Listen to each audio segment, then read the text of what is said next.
Hey, cartoon car collectors, we have this Blings Hyperliner. So I guess this is a total fantasy casting, but Hot Wheels did have a normal Hyperliner, which is still a fantasy casting. It looks like a racing van or something like that. But this is the Blings version, so it's got the massive wheels. It's number 13 of 100 from the 2004 series of Hot Wheels. Okay. So we got a nice metallic orange. I'm liking that for sure.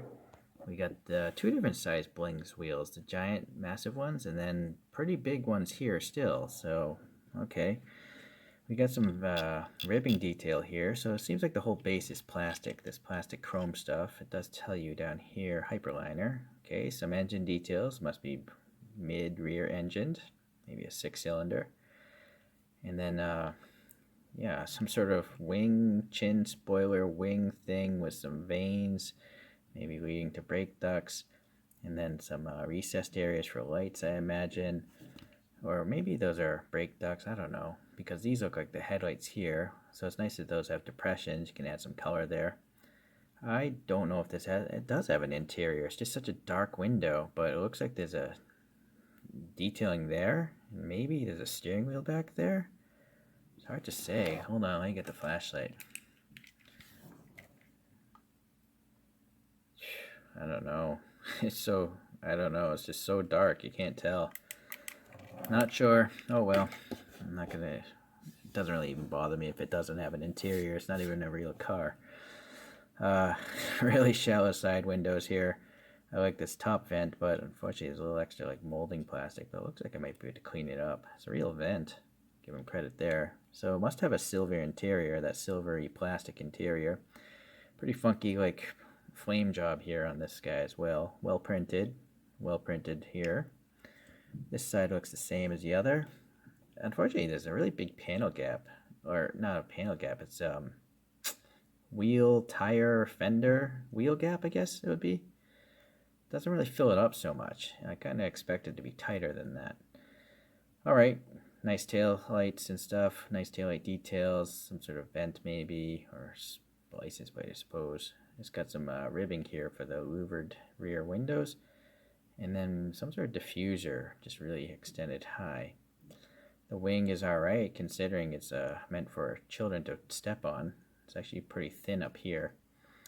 So, okay, well, that's this. I don't know what's going to happen here. It almost looks pretty cool the way it is. Maybe I'll just actually print like some hubcaps, spinner, well, center caps, that's what I'm saying. Because I think these are very fitting wheels for this design. It's very futuristic, and these are kind of retro-futuristic to me. Well, let's see what happens. Alright, here are my cosmic gemstone kind of wheels.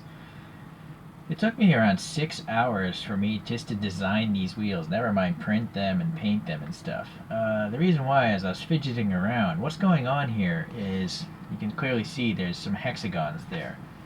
But the hexagons here are canted around 5 degrees. Then the next line is 10 degrees, 15, 20 degrees. So they get progressively larger and they progressively turn out more, which even in the rear wheel I can see a little bit better.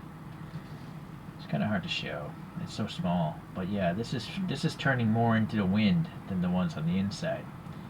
The intent is just to cause turbulence, and there actually is air passing between in these little black spots here, so it gets a little venting into the brakes.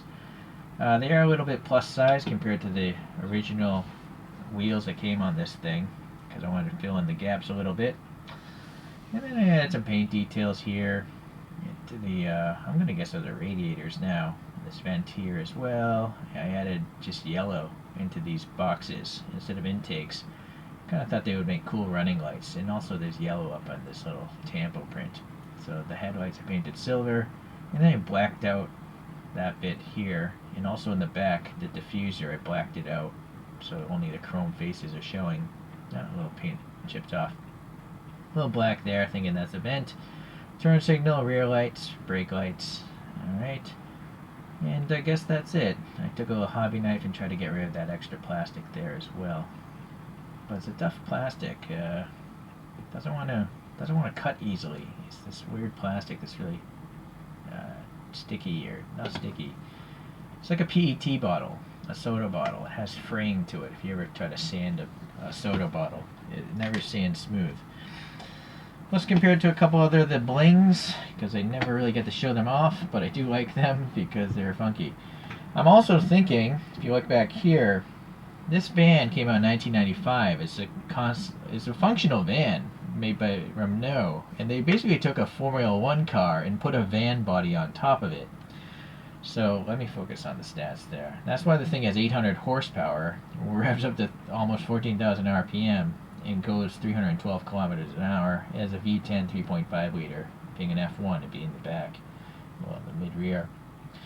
So, yeah, I almost feel like maybe whoever designed this Hyperliner originally, or at least this Blings, maybe they're thinking somewhere in the back of their subconsciousness of this van.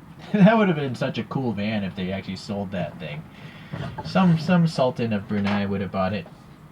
Alright, anyways, back to the comparisons here. Okay, I'll bring out 4 concept-y vehicles. Granted, this looks very much like a Ford or a Chevy Woody. It doesn't have an actual brand to it. It's just called Blocko Wood. So I kind of consider it a concept vehicle or a fantasy vehicle inspired by real vehicles. And I have 100-spoke Daytons on this guy with 3-prong knockoffs.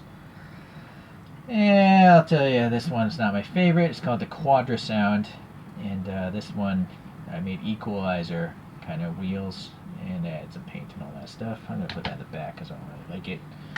We got 2 more. This one again is a fantasy, but to me it's clearly an R34 Skyline GTR, especially the front end, but the back end, those taillights are not quite Skyline GTR. So, and again, it's not called a Nissan at all, it's just called out of line. So we'll put that out there. I think the one I like to compare the most to is this Total Fantasy one called the Brick Cutter, and I made some like hex cut bowl wheels. I really like hexagons. I'm not sure why that is, but I like them. And this one I put some putty in to try to stop it from rolling. So it's called Brick Cutter there. And actually added some sticker license plates in there because it has a pretty big space. But yeah, it reminds me of like a Cadillac with its fin tails there, but it has a giant blowing supercharged 4-cylinder in the front, which is very un-Cadillac. So I don't know, but I like it. I like it a lot. In fact, I like it the most, I think, probably on this whole table. Even though I love Skylines, that's not quite a Skyline, so I just kind of default to just Total Fantasy there. So all the blings, they're generally around the same size, and they obviously have big wheels. So let us let this guy spin on its own.